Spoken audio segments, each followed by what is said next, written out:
All right, welcome back to Badge of the Bone podcast. I'm Denny. I'm Al. Al, let's get into it. All right, let's do it.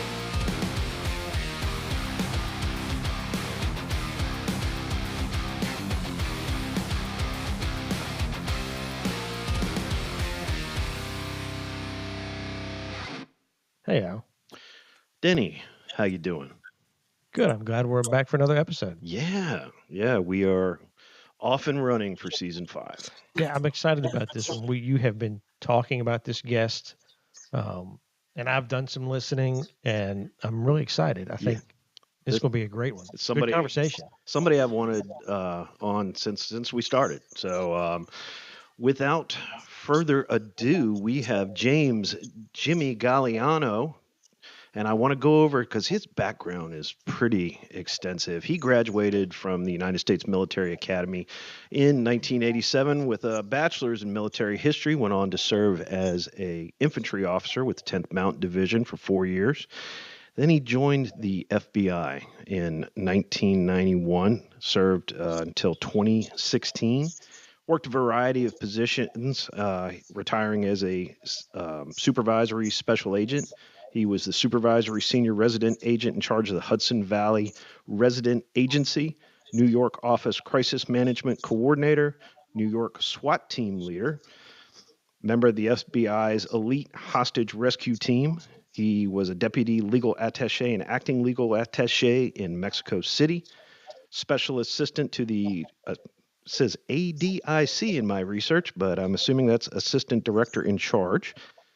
Chief of staff of the New York office, graduate of St. John's University, where he also taught a number of courses there, and he obtained his master's and is currently a doctoral candidate there. But as if that wasn't enough, he was the legal analyst, guest legal analyst for CNN from 2016 to 2017, and then was a regular contributor from 2017 to 2021, pretty much doing the entire gambit of CNN's primetime programming. He left there and went on to do security and law enforcement analysis for CBS News from 2021 to 2022. And without further ado, Jimmy, welcome to Badge to the Bone. Boys, I'm happy to join you. Really appreciate an opportunity to talk to people that have been in the business like both of you and to kind of talk about, what we do and what law enforcement means and what our impact on society is, and attempt to demystify some of the things that I think some of your listeners, people tuning in, might be interested in hearing about. I think this is going to be a fun episode. Looking forward to it. Absolutely, man. It's great to have you on, Jimmy. That's an impressive resume there. I mean, Alan kept turning pages, and I just glossed over this. I actually he is the current mayor, the 29th elected mayor of Cornwall-on-the-Hudson in New York. I think you're about to wrap up your term. Is that right? It is, and I always say this: the longer someone's bio is, means that they weren't good at any of the things they did and had to quickly move on. So keep that in mind. If somebody comes in and gives you a 3x5 card, you're like, okay, this person has done something. I feel so much better now. Yeah, no, I've got 2 weeks left. I got 2 weeks from tomorrow will be my last day, and after being in politics for 6 years, 2 as an elected trustee, and then two-year terms as mayor. It's been an absolute honor and a privilege. I say every job that I've ever had in law enforcement or the military or in academia is always or TV. It's always the best job I ever had. But this truly was a wonderful job, an opportunity to be that guy that wasn't sitting on his front porch retired, shaking his fist at clouds, but actually getting off the couch, not trying to solve problems by arguing with people on Facebook, but actually getting into the business. So it's been a privilege and an honor, boys. That's awesome. So maybe I'm getting ahead of myself, but what's next? Because I've seen you on Fox and News Nation very recently. So Yeah, so I will. So one of the things, and Jeff, one of our, the local radio guys down there, Jeff Katz, you guys know him well, and I appear in his show a number of times on WRVA. And what he does is allows me to shill for an organization that I'm proud of, and it's the Law Enforcement Legal Defense Fund, and I'm on the board of directors there. And trust me, I'm not receiving any pay for giving them a shout out.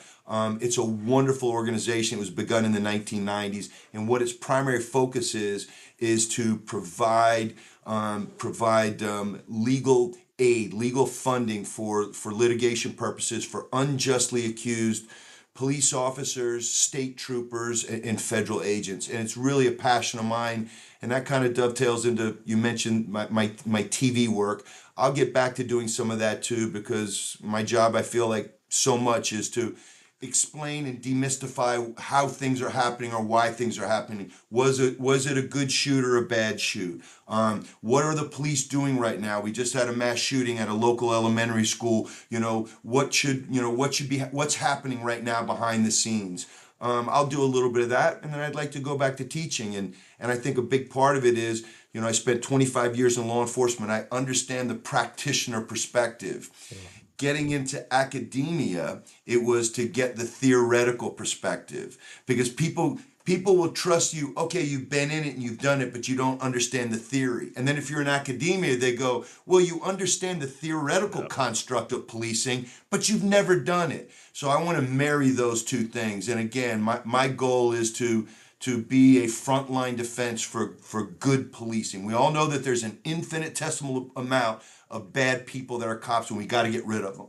But the vast majority of the men and women are just outstanding public servants that are making a pittance to do a very dangerous job. And I'm hoping that my next act is going to be to continue to work in that realm to be their voice. Well, I do remember hearing you talk about that, and that you stressed the unjustly accused part. That you were very clear that you're not representing dirty cops. Mm-mm. You're representing those people that truly need it. That's well said. And I think that's the problem, is that I think it was Justice Brandeis, a Supreme Court justice, gosh, it's got to be, 70, 80 years ago, who famously said that sunshine is the best disinfectant. Yep. I am the biggest proponent of body-worn cameras. And the first executive order, we don't really have executive orders here. I have to get a resolution passed on my 5-member board. But if the mayor's pushing it, and the mayor is 25 years in law enforcement and is insisting on it, the board thought it was a good idea to outfit our police officers in my department. It's a very small department, 3 full-time police officers, 10 part-time police officers. It's not exactly the NYPD with 36,000 cops, but I wanted that level of transparency. And I think what my cops found out, they were not happy about it at first, because I think there's a level of, hey, do you guys want to go to work every day and have a camera on and have every conversation recorded? No, neither do I. But because these folks are armed instruments of the state, which we have been before, you have the right to take away somebody's liberty, and under the right circumstances, you have the right to take a life. That is a sacred covenant, a sacred trust with the public. Putting that on so that we do find the infinitesimal amount of bad cops. And also, what we found out is the number of civilian complaints reduce drastically when you put cameras on cops, because you can't come in and make a baseless charge or allegation. So, yeah, so that's been another thing that I learned in this business. It was a good move to make. The board agreed to it, and I think cops across the country are adjusting to it. I remember when we went to body-worn cameras in my former agency, and it was, like you said, that's getting over that hurdle of everybody's like, oh man, every conversation, everything I say, everything I do is now on camera. I've got somebody there, and it is a hurdle, but I do remember, I think, and it's, in a way, it's a double-edged sword, in a way, but I remember telling guys that, sure, there's some adjustment, but by and large, it is going to show us in a far better light than it ever shows us in a bad light. It's just by and large. And I told them these complaints that you guys get, that now Internal Affairs spends 6, 8, 10, 12 weeks looking into them over some just junk charge of you or rudeness, or that just lingers forever for them to clear it, or that you cursed at somebody, you called them a name, or you, whatever it was that you did. A lot of these we clear up that night. Mm-hmm. You pull that body worn, that's not what the officer said, and I experienced that. I had several times where he told me this, and that was when they were new, and then I'm on the phone saying I'm that's not what the officer said. I've reviewed the footage. Oh, well, that's exactly what he said. That's what he said to me. And Mr. Son, I'm watching it right now as I'm speaking to you. I'm watching it.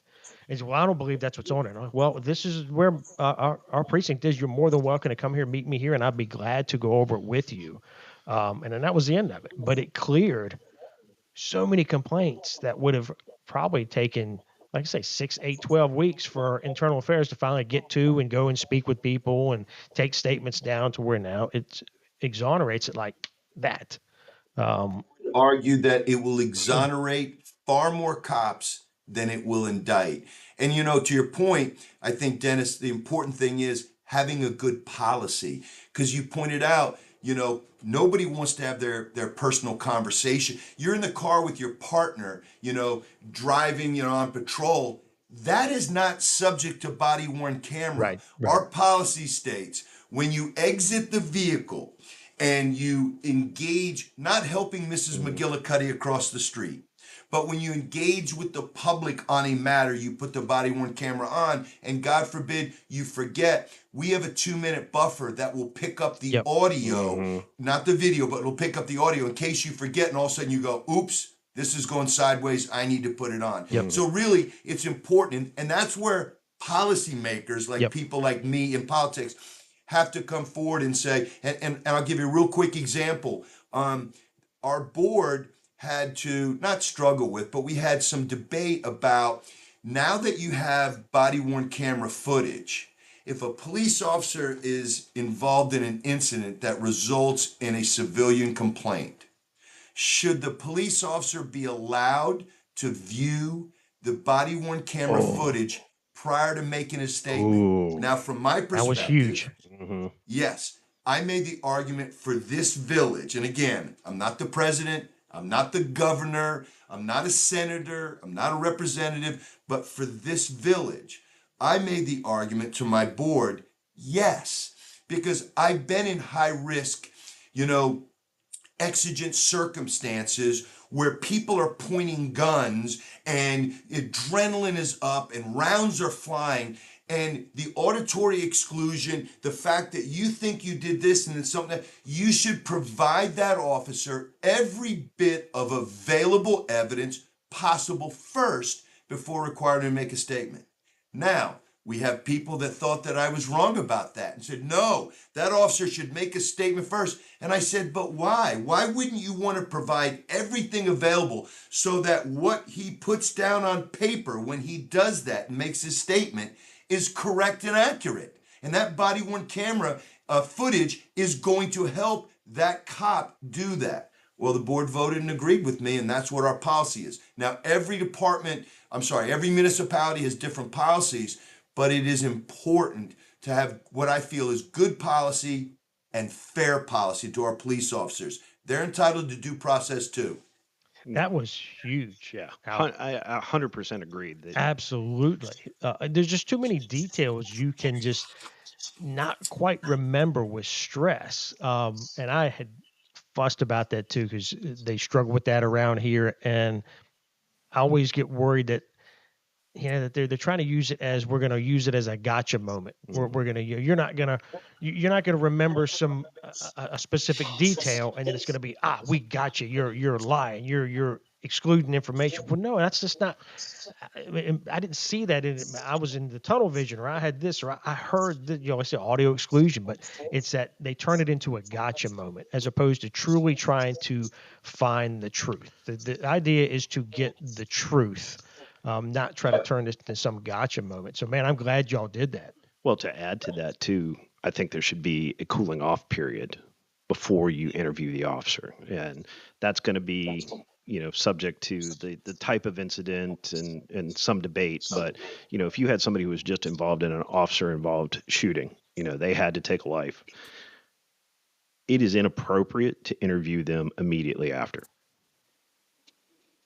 They need 24 to 48 hours minimum to cool down, come down, sort themselves out, and then come back for a statement. And that's been subject to debate.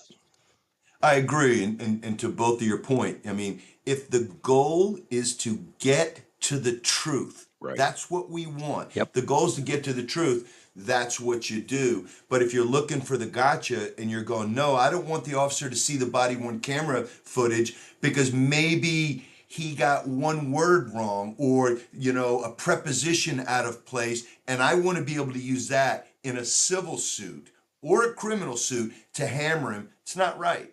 Cops are entitled to due process. And what people don't understand is, when you review things that police officers do and you see the video footage and you can stop it and pause it like defense attorneys do or prosecutors do, and then you can fast forward it, then you can slow it down, and then you can stop it again.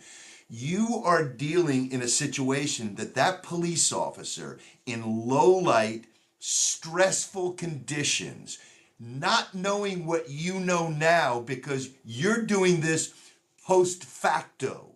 That cop is doing that in real time. And I think that's the argument that needs to be made. And I believe body-worn cameras are an appropriate tool. And I believe, like I said, they will exonerate far more cops than that they indict. But the bad cops, I want that on video too, because then we find them and we get rid of them. And if it's right to charge them and prosecute them, we do that, because that tiny infinitesimal amount of that. There are tons of bad bakers. There are tons of bad teachers. There are tons of bad politicians. There are tons and tons of them. But everybody doesn't get smeared by the same brush the way that law enforcement does. Yep. Isolate the few, smear the whole. And it's unfair and it's not right. And what we have to do, people like you two and me who have platforms, we have to educate the public that this is not right. The vast majority of the men and women in blue are doing the right thing. We need to support them, and we find the bad ones, we'll get rid of them. Well, that sounds like the perfect segue into the first question I got for you. So we are sitting here 2025, 5 years almost post George Floyd. And, George Floyd was kind of like that was the big nuclear bomb on the profession. I would argue that the ball started rolling back in Ferguson with Michael Brown. That the ball started rolling then, and George Floyd was just the nuclear bomb somewhere in the middle. But we got that. That's 5 years in the past for George Floyd, over 10 years for Ferguson. Where are we now? Are we better? Yes.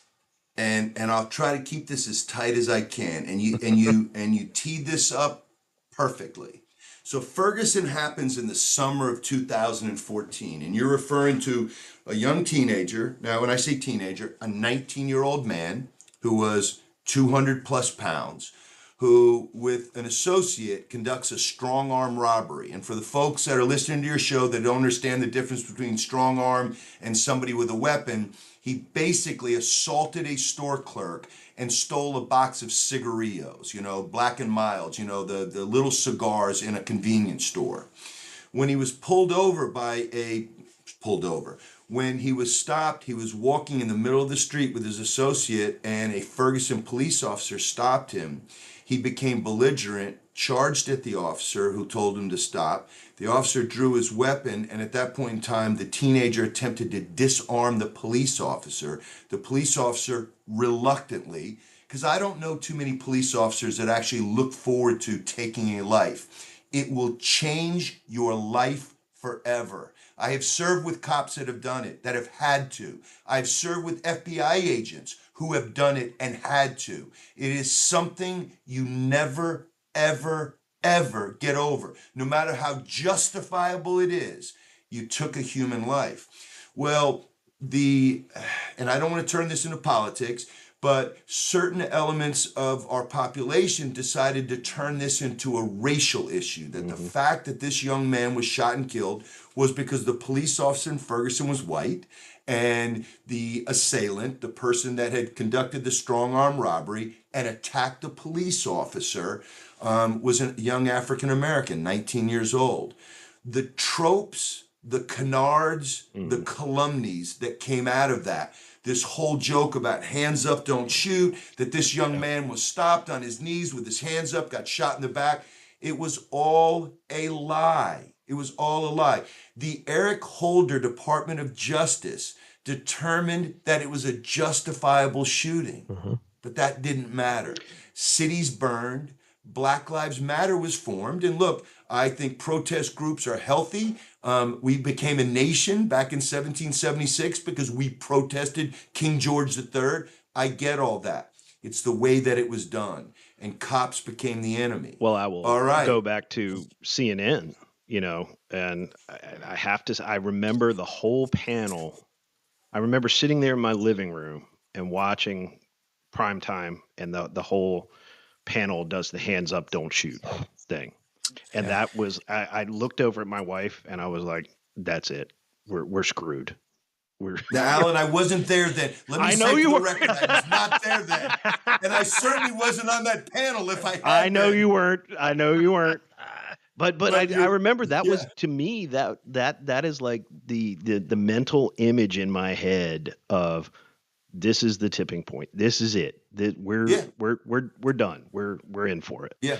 Well, that's a nice Malcolm Gladwell reference. The tipping point that started this whole process. And again, going through history. I mean, again, have police officers done bad things, or have police departments been deployed back in the 17th century or the 18th century or even the early part of the 19th century, as slave patrols, and in the Deep South where I grew up and I'm from, and I'm very proud to be from there. But were there things that, Bull Connor in Birmingham in the 1950s and early 60s? Yes, we get all that. But in this instance today, what the charge is that systemic racism had polluted and perverted policing. It was institutional. It was endemic. It wasn't episodic. It was systematic, that police were out there hunting young men of color, either Hispanic or African Americans, for sport. And it was wrong. It was a trope. Fast forward to what you said, George Floyd. So George Floyd is killed. And look, a jury found him guilty of second-degree murder. I argued in the New York Post at the time. What I saw was reprehensible. I thought that the police officer who went to jail showed callous indifference for human life. I understand being, your adrenaline's up and you just made an arrest of somebody who is non-compliant. What's the number one contributing factor to these incidents? Non-compliance. Yep. So this happens, and on that day, which was Memorial Day of 2021, again, the Ferguson, fires of, 2014, we had incidents in other places like Baton Rouge, Louisiana, and other places, incidents like this. Staten Island, Eric Garner, the man that tried to fight off a bunch of cops who were arresting him for selling loosies and ended up dying after being put in a restraining hold. I won't call it a chokehold, it was a restraint. However, all these things, to your point, when you say the tipping point, the powder keg became George Floyd in the summer of 2021. We lost our minds. And this is what happens in America, where the pendulum always swings too far to the left, and then it over course corrects too far to the right, and then it over course corrects. We never get to the middle. Defund the police. Reimagine public safety. In 2021, let me just drop this on the audience here. In 2021, I believe it was Gallup. It may have been a Pew Research poll, but it was an established polling instrument company. They put a poll out and asked African Americans, do you want less policing in your communities, the same amount of policing in your communities, or more policing in your communities? 81%, 81% of African Americans stated they wanted the same amount or more policing in their communities. Why? Because in the inner city and in certain communities that are poverty stricken, urban areas, predominantly made up and consisting of people of color, crime is rampant. And the good people there, and the vast majority of them are good people, want their kids to go to school and get educated. They want to go to work and they don't want to have to deal with crime. 81% said the same or more. This is at the time when American cities are being burned down because a vocal group of people that thought that defund the police was a good idea took over our country and paralyzed it. I would say anecdotally, my experience has been, and I worked mostly in inner city urban environment, was aligned with that polling data. Yeah. You know, Yep. that Agreed. was verbally what I heard from people in the community all the time over the course of my career. And I did 26 years. But, you know, we have all of this. And of course, you know, coming off of George Floyd in particular, we start to see the exodus from the profession. So not just the exodus, but people are not coming in to backfill them. So when I applied to the agency I retired from in 2002, we had 2,000 applicants for 10 positions. We would be hiring minimally 10 post 2020, maybe 15. And we get 120 applicants. So we would see the applicant pool was just a fraction of what it was. Well, we saw the same thing. Yeah, your agency had the same problem. I mean, you would easily get, you know, early 2000s, you would get 400, 500, 600 folks that apply for 20 positions, you know, and then in the 90s, it was, you know, even more. You're up around 1,000 plus. But generally, you're getting 500, 600 folks applying for 20, 30. And now they can hardly get 100 people show up to test. Yeah. And you know, what we do here is we talk about officer mental health, wellness, resiliency, the things that impact that, you know, which is oftentimes politics and leadership are the things that impact officer wellness, officer mental health issues. So I got to ask, you know, what are your thoughts on that? Wow. So that threw a lot to at you. unpack. No, it's a lot to unpack. And no, it's perfect. And I think the important thing is to think this before I get into the mental health piece, because it's something that I've got some. You mentioned an anecdote, Alan, and I've got an anecdote too that I think will tie in nicely with that. I think first of all, you know, coming out of the Ferguson George Floyd piece of this, and what happened and what you perfectly just described is called, you know, recruitment and retention issues. You know, New York City is struggling to put people into the academy. Who wants to go work for a paltry salary? You know, take a chance on getting shot at, be spit at, filmed all the time. You know, every time the cops in New York City do anything, you know, throngs of people descend on them and shout things at them. It's a dangerous situation. And then they're filming them or whatever. So when the cop does something out of frustration because they're trying to make an arrest or apprehend somebody or just talk to somebody and everybody's trying to obstruct them from doing their jobs, recruitment, retention are an issue. But I think part of it, again, goes back to the trope. And the trope, the falsehood, the false narrative, the way it's spun. Let me throw some numbers at you. So in the world, on this planet Earth, we have about 8 billion with a B people. This country's somewhere around, I don't know, the last census, 327 million, 330 million, somewhere around there. There are only 700,000 out of 327 million people, men and women in uniform, under arms, wearing a badge and a gun, going to work every day and being that thin blue line between the public, and I'm now a member of the public, so I appreciate them because I'm not out there doing the job anymore, and chaos. Okay? So look at those numbers. 8 billion people in the world, 330 in the United States, 700,000 of them cops. This will be a number that blows your mind. Every year in the United States, police officers have interactions with the public anywhere between 76 million and 200 million interactions with the public every year.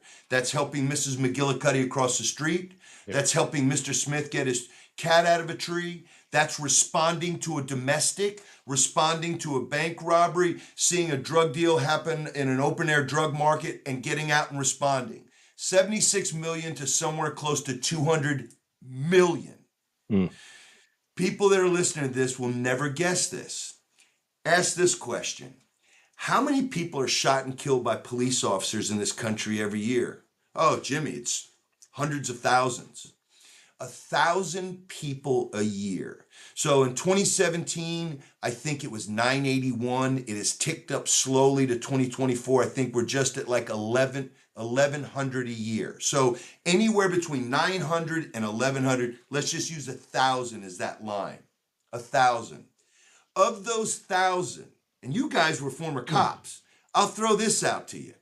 How many, and I wouldn't put you on the spot, except this is a game-changing number.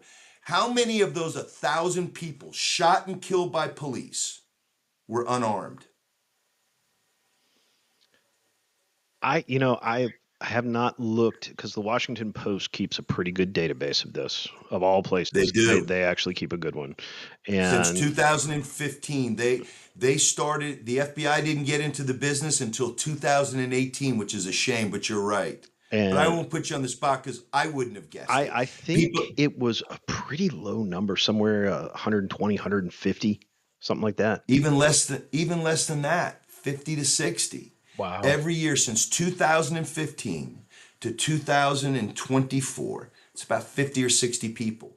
Now, if you break those up, like I'm doing in my doctoral examination of the NYPD, I'm looking at the NYPD police-involved deaths from 2000 to 2020. And so I use all these different databases to make sure my information and data is accurate. And it's difficult. And here's where municipalities don't do the right things. They don't report out use of force reports because they're not compelled to, and we don't withhold federal, funding for them like we should if they don't. So in some places it's guesswork, and in other places they just don't have any use of force incidents. In my department last year, remember 13 police officers. Do you know how many felonies we had? 10. 0. Wow. All right. So now granted, the year before it was 1, a couple of years ago 2, next year it'll be 2, but we don't have use of force. We don't have those, and we're lucky and blessed. But as you guys well know as being cops, it could happen tonight. Yep. Could happen tonight. Yep. Okay, so let me get back to that. 50 to 60. Of those 50 to 60, if you look at the demographics, how many were white, how many were black, how many were Hispanic, how many were Asian, and how many were either unknown or quote unquote other. The problem is this. How do you define, how does the Washington Post define unarmed? Unarmed means you don't have a gun or knife on you when you attack a police officer. But it doesn't mean that you don't have weapons. 100%. Fists. You get pulled over on a dark highway and a police officer pulls you out of your vehicle for a righteous reason, and you pick up a stick and use it as a cudgel against him, or you attempt to disarm the police officer with his own weapon, as Michael Brown did to Darren Wilson in Ferguson in 2014, you are still considered unarmed, and it's not righteous. Now, the other thing, so that's one thing that I'm exposing right now. The second thing I'm going to expose is this. Everybody thinks, oh my gosh, well, African Americans get shot and killed at, many more of them than whites. It's not true. Nope. Now, Caucasians make up 66% of the population. African Americans make up 12 to 13%. But if you look at it, the numbers are pretty consistent. But if you look at it per capita, there's a reason why, and you have to look at patterns of offending.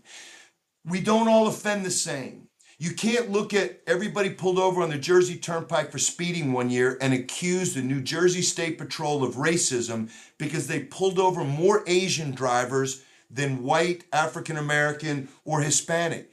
Maybe that year more Asian drivers were speeding than white, African American, or Hispanic. But people don't want to look at it like that. They want to look at the numbers, and we all don't offend the same. And again, the numbers are hard to deal with sometimes. 52% of all violent crime in this country are committed by African Americans, and the vast majority of those are African American males, which are 6% of the US population.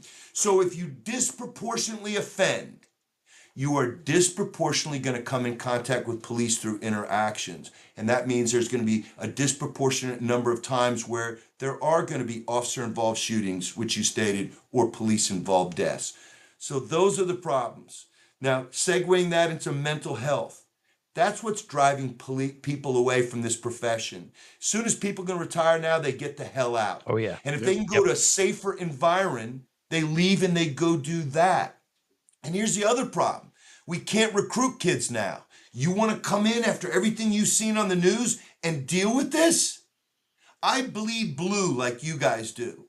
I wrote a piece for the New York Post at the height of the George Floyd riots and said, I cannot believe I'm saying this. People send their children to me to talk to me about, Jimmy, what's it like to work in the FBI or to go into law enforcement? I want you to talk to my kid. They want to do it. They don't anymore. And I had to say, I don't know if I'd recommend to my own children to go into a profession that I love. Why? Not because the job's not righteous and the people that you are sworn to protect and serve aren't righteous. Who needs not having the backing of the prosecutors and the media and the public writ large? Now take that into the mental health piece. And I'll give you a little anecdote here. So there was a police officer that I knew very well in another municipality, and he worked for me for a number of years. And look, I had NYPD cops work for me on organized crime and drug task forces during the 90s and 2000s. I had, amazing cops that worked for me upstate when I ran 3 upstate counties for the FBI at the Hudson Valley RA and started the Hudson Valley Safe Streets Task Force, which was a federal, violent street gang task force. This police officer was probably the best cop that ever worked for me. A cop's cop. Just the best. I mean, he was just good. He had a sixth sense. And you guys know those kind of guys where they had a spidey sense that I didn't have. I'd go, how did you know that was going to happen? And how did you know that we need to be parked here and not there? And how did you know that this was going to happen at 12:30 and not at 2 o'clock in the morning? He was that guy.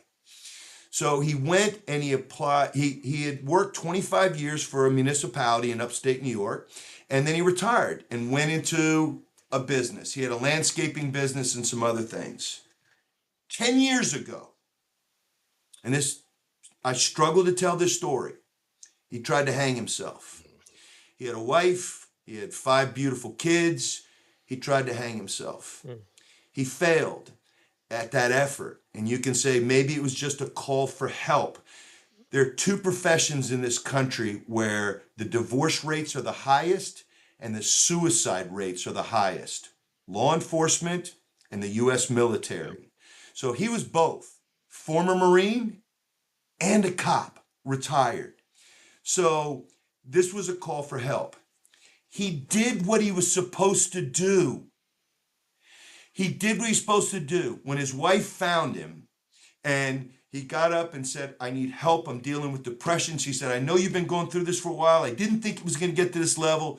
They got in the car and they drove to a health facility and then got referred from there, drove on their own volition to another health facility that had a mental health ward to deal with him.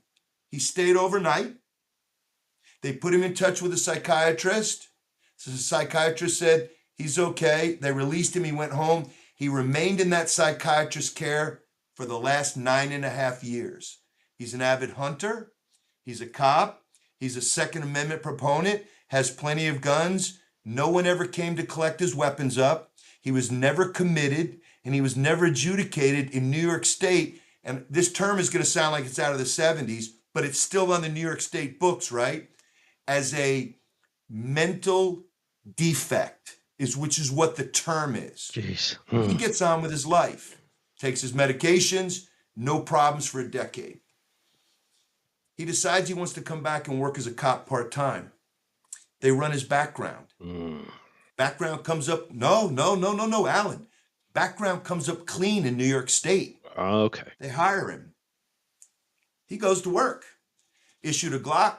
Again, he's used me for a reference. He used me for a reference for his pistol permit. I would trust that guy. I trusted him with my life for 5 years and was, again, the best cop that ever worked for me. I trust him with my 1-year-old granddaughter. He is just a quality guy. And he sought help. Hunting season's coming up, and he goes to a local gun store in New York. It's not Virginia, but this could have happened there. Oh. He goes to buy .22 ammo to squirrel hunt. He's red flagged. Oh, boy. The department that hired him gets a notice from New York State saying this person has been A, committed to a mental institution, B, adjudicated as a mental defective, almost like it's you bought an appliance and it didn't work, a mental defective, and cannot be allowed to carry a weapon in your department. Now, to be committed to a mental institution, right, takes a doctor's notice.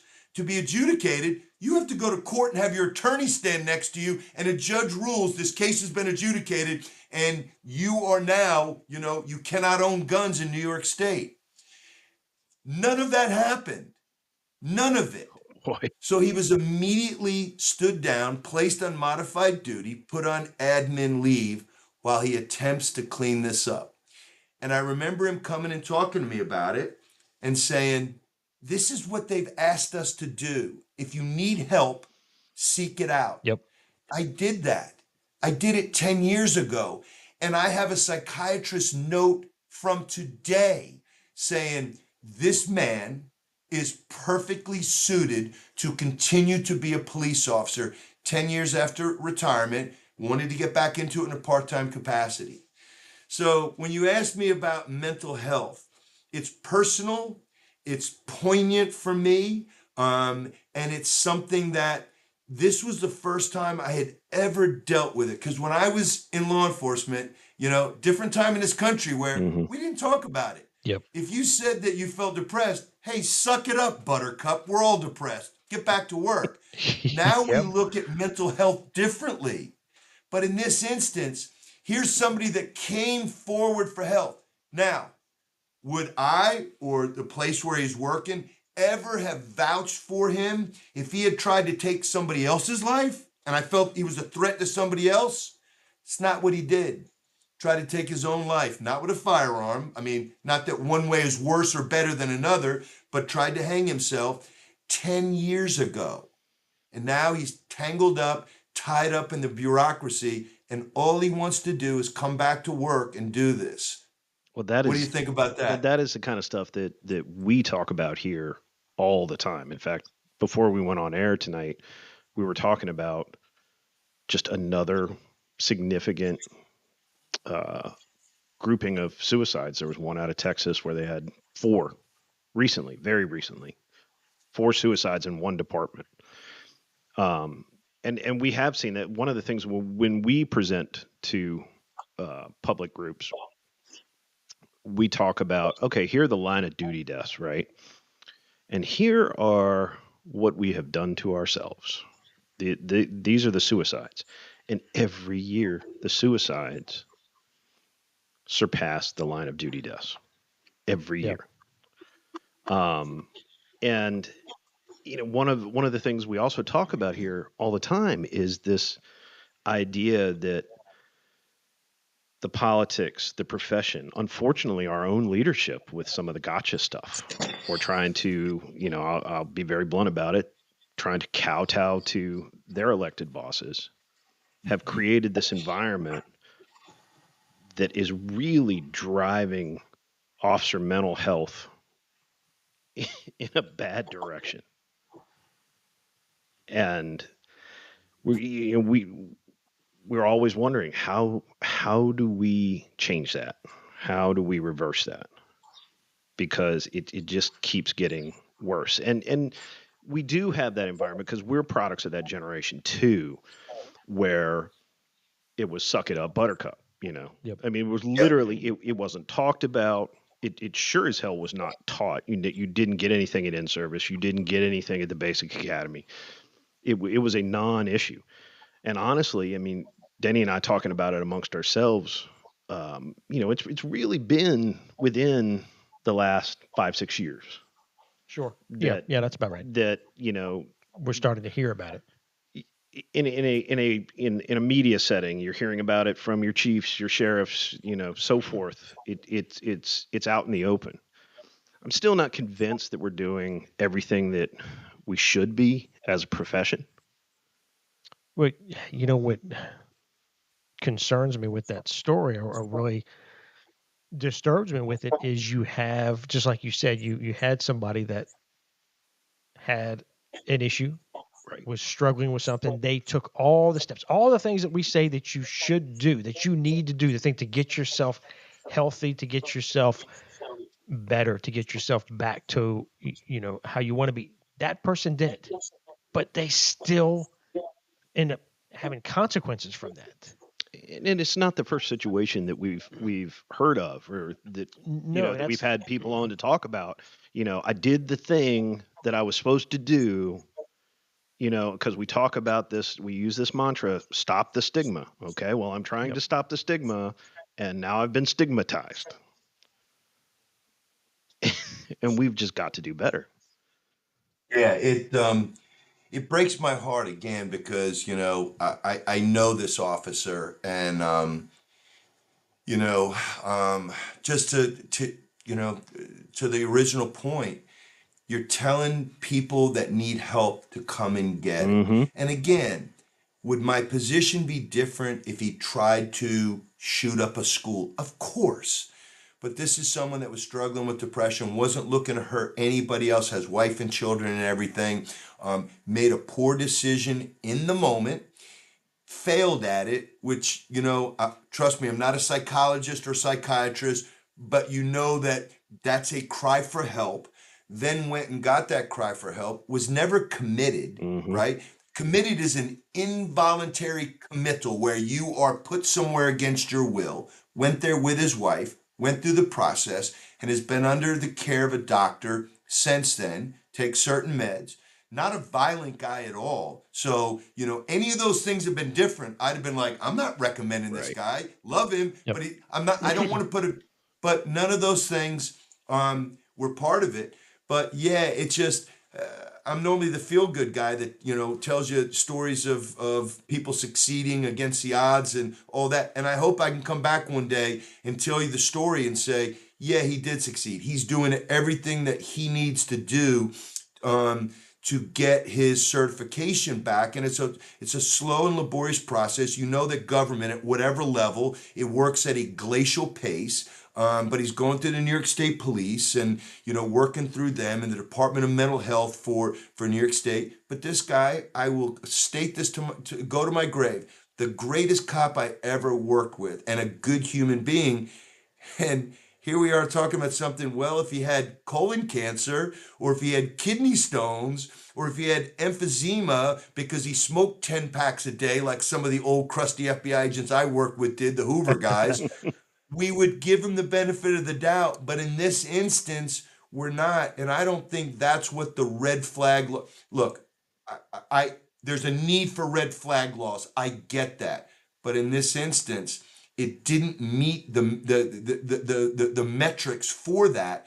And now he's being punished. And unfortunately, it's going to take some time because, again, government works at its own pace. But yeah, I hope that I can return one day and give you the good news that, he's back to work and doing good things because he's just a great cop. I'm curious how he even got listed that way in the first place if everything he did was voluntary. That I'm calling shenanigans on that. I mean, how did that happen? The other thing is this. why didn't the county sheriff come and take his firearms? Exactly. Right. If you've been committed, right, or there's been an adjudication that you're a mental defective, which is the term that they use in the state, if that's the case, why weren't his firearms removed? Right. I mean, how did this come to be? It sounds like there was some bureaucratic mechanization behind the scenes that He went to buy 22 ammo and got red flagged. Right, but he ended up on a list somewhere. He ended up no. And think about that when his CCH was run, for your listeners, when his criminal history was run, nothing came up. Right.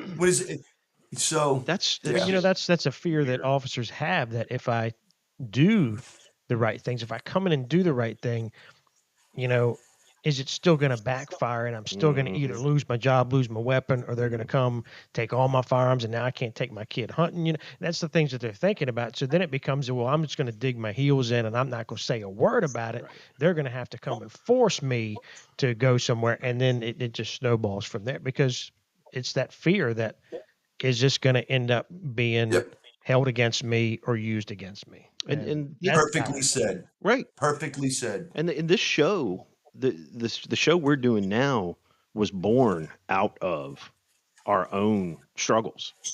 This is kind of an attempt at some sort of catharsis for our own struggles, right?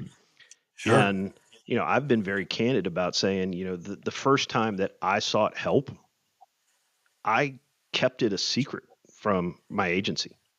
If I had to dip out of work to go see my provider at the time, I any excuse I could make that wasn't I'm going to see a mental health provider. And the provider was like, well, do you want to make an insurance claim? Do you want to your agency to be nope, and here's cash. But anything else you can come back from. Just like you get cancer, you get some sort of injury, you go through and do all the steps, you come back, you don't have anything to worry. Shoot, alcoholism. Right. You come and report yourself, and I've got a problem drinking, I've been drinking. You can go through rehab and do all the alcohol things and come right back to work, and nobody thinks anything of it. Right. All you got to do is get a DUI and then go, I've got a problem. Right. I need to check myself into a clinic. Yep. And you may get suspended. Yep. You may get placed on admin leave. Right. But the bottom line is you don't lose your job. Mm-hmm. And again, he didn't lose his job per se. They just said, hey, look, he can't carry a firearm at work. Well, there's two things that police officers need. They have to have a driver's license, and they got to be able to carry a sidearm. If you can't do those two things, hard to do the job. Wow. That's disheartening that he's going through that. I hate to hear that. I really do. Well, let's stay in touch because, gentlemen, I plan on coming to you guys with good news because this guy's a fighter. And like I said, if there's anybody that's going to get to the bottom of how this happened and why this happened, it'll be him, and he'll get it rectified. But I just had to tell that story because when you asked me about, what are your thoughts about this, I'm like, holy cow, I got something in my life right now that is that butted up against that, full speed. Yeah, absolutely. And unfortunately, there's too many of those stories. Yeah. I'm sure. And we can just look at each other, and the people in our lives, that we're on the job or we're still on the job, and the number that are in some sort of counseling or mental health is more than the number that is not. Yeah.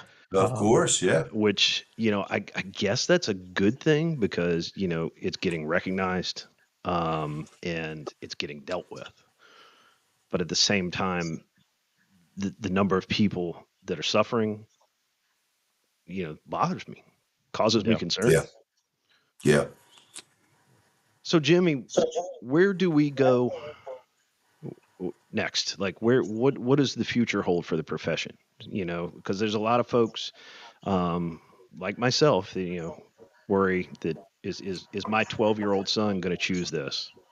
And by the time he's of age to maybe go do this job, is it a job I'm going to feel comfortable him doing? Yeah, and this is going to sound so cliched, right? Because I'm going to go, everything comes down to leadership, right? And law enforcement desperately needs good leaders, leaders to push back on the nonsense from the politicians like me that make policy that cops are compelled to work under, um, and leadership to to lead the men and women to do the job, and like anything else, it's culture. And the great leaders in law enforcement establish a good culture. Look, if you're the chief of a if you're the police commissioner in the NYPD, Jessica Tisch, you got 36,000 cops in a city of 8.4 million people spread out across, I don't know, 50 something precincts across the 5 boroughs.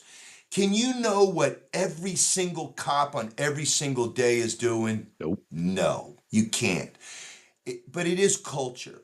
And if from the top you don't establish that culture, and I'll give you an example, and it's a much smaller example, but when I was the supervisory senior resident agent for 3 upstate New York counties, the way the FBI breaks up New York State, Buffalo has everything to the west, Albany has everything to the north, and the New York City office, the biggest office in the FBI, has everything from Albany on down south. So it's got, the 5 boroughs, Brooklyn, Bronx, Manhattan,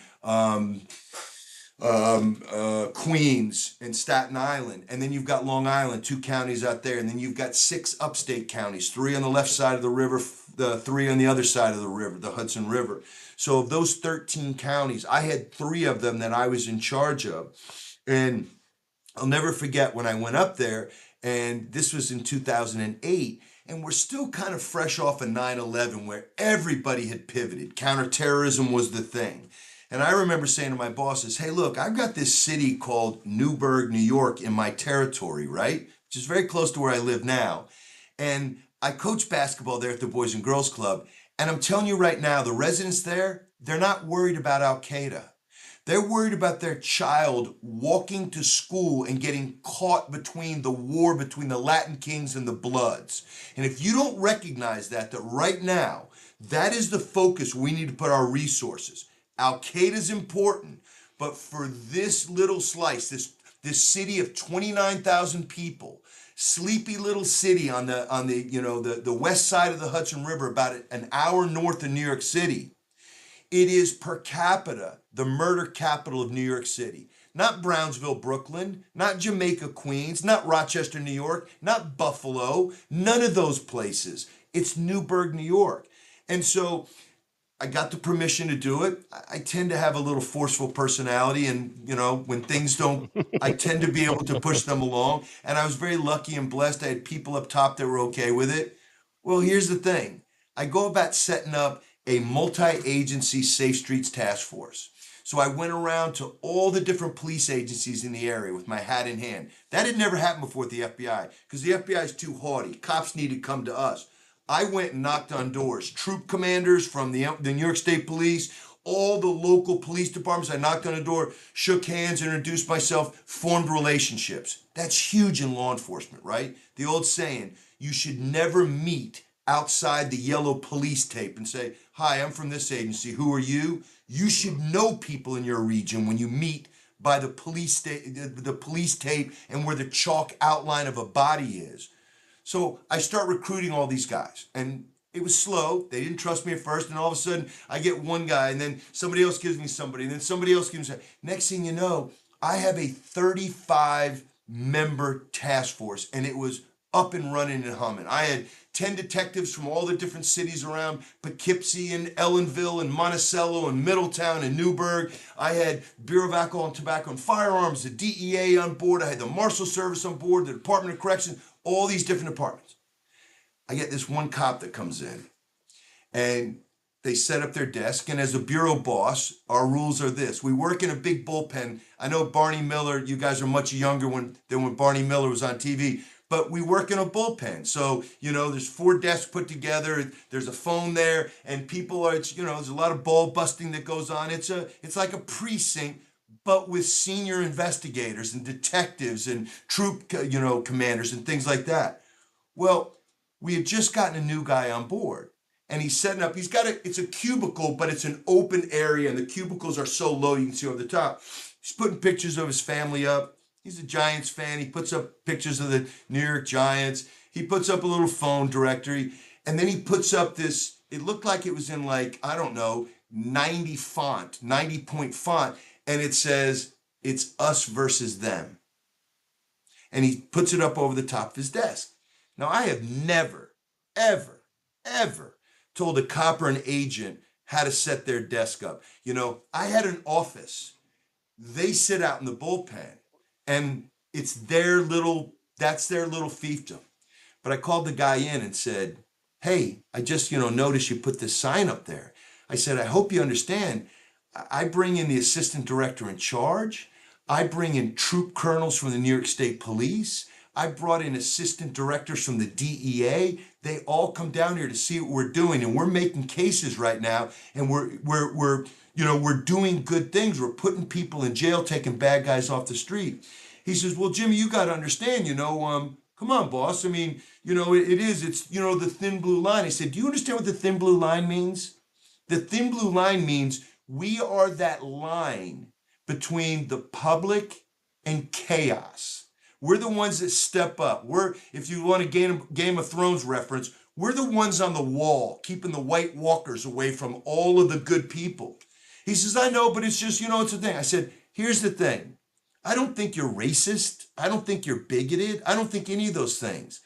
But that sign up in our bullpen area here sends the wrong message. Somebody comes in and they look at it and they think, oh, there it is. They always protect their own, even the bad ones, so it can't stay up." And I have never, at the time, 21 years in the FBI, told an agent or a cop how to keep their desk. But I'm going to tell you, if you're going to work for me, that has to come down. He took it down immediately, and he understood. It's a little thing, but it goes back to culture, and it goes back to perception. And if you allow that kind of to metastasize amongst your group, yes, police are I don't want to use the term fraternal to mean male, but fraternal as in a close organization. It's a profession. It's not a job. Mm-hmm. And it's special.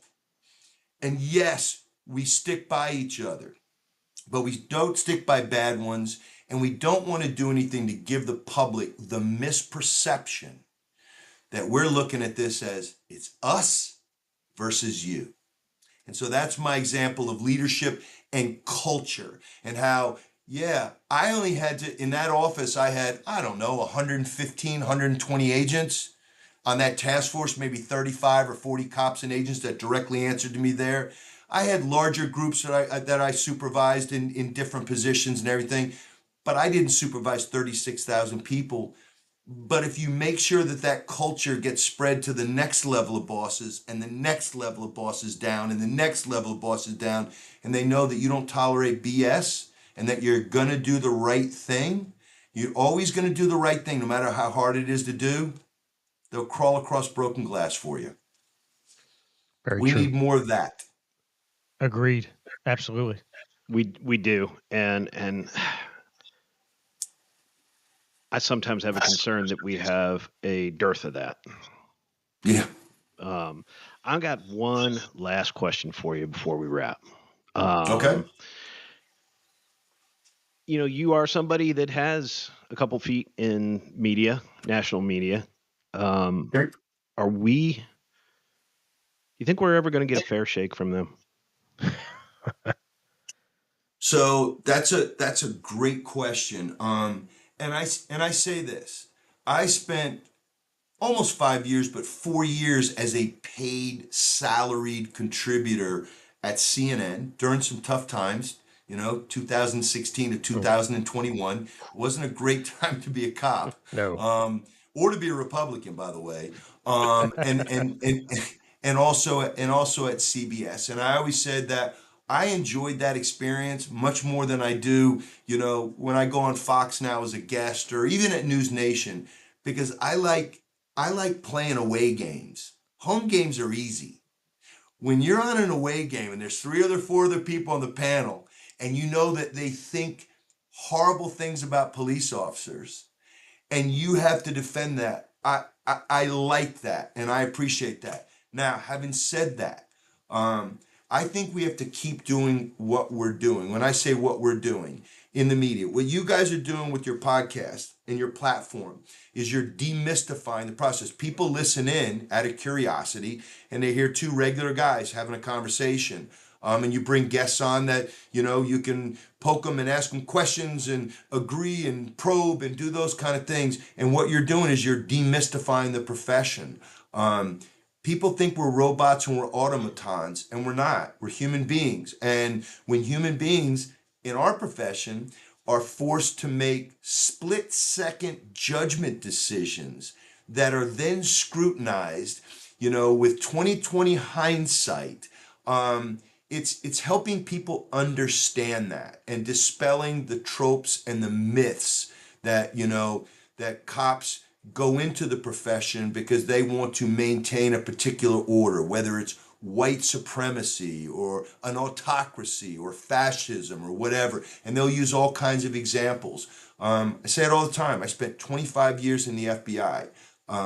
I worked with a wide range of people. I worked all over the globe. I worked in Afghanistan. I worked in other parts of the Middle East. I worked in Africa. I worked, north of the border, spent 2 years south of the border, and across many different offices in the United States, in the 50 states.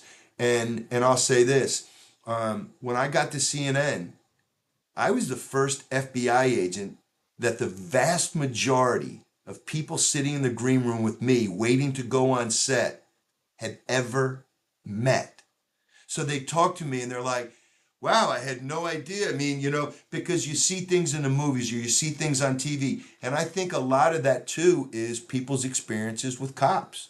I mean, they only see them potentially at the worst times of their life when either they need something or they've done something that the cop has to interdict. That's the worst time of their lives. So I think that's part of it. And I think this helps. Are we going to change everybody's minds? Nope. There's still people out there that thinks we're awful human beings. Nothing you say or do will ever change their mind. That's not our job. Our job is to continue to do the right thing.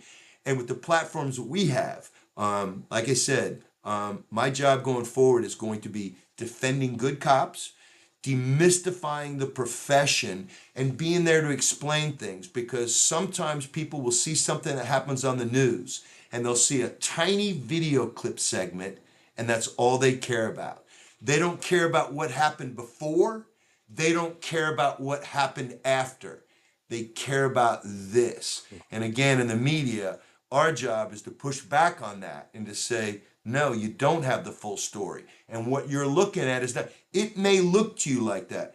I've been in the business. I've been in stressful, exigent circumstances, situations, and I've seen something from here. And it wasn't until afterwards where I heard about it from people from here, these other sides, realized that I missed this, didn't see this, or had a distorted view of that. So I really think that's our job. You're not going to get a friendly shake from most of the media. Their job is to, look at us as stormtroopers. All you got to do is keep fighting the good fight. Don't get into the mudslinging and try to educate people. Jimmy, thank you so much. I feel like we could probably sit here for another 2-3 hours. Oh, no doubt. No doubt. And solve the world's problems. But it has been a genuine honor and a pleasure to have you on the show. And we hope that perhaps you come back and visit us. Absolutely. I hope I can bring you some good news. And this has been fun. And I will absolutely commit to doing that. Just ask me back and I will absolutely join you guys. It's hard to turn down two other guys that were in the profession.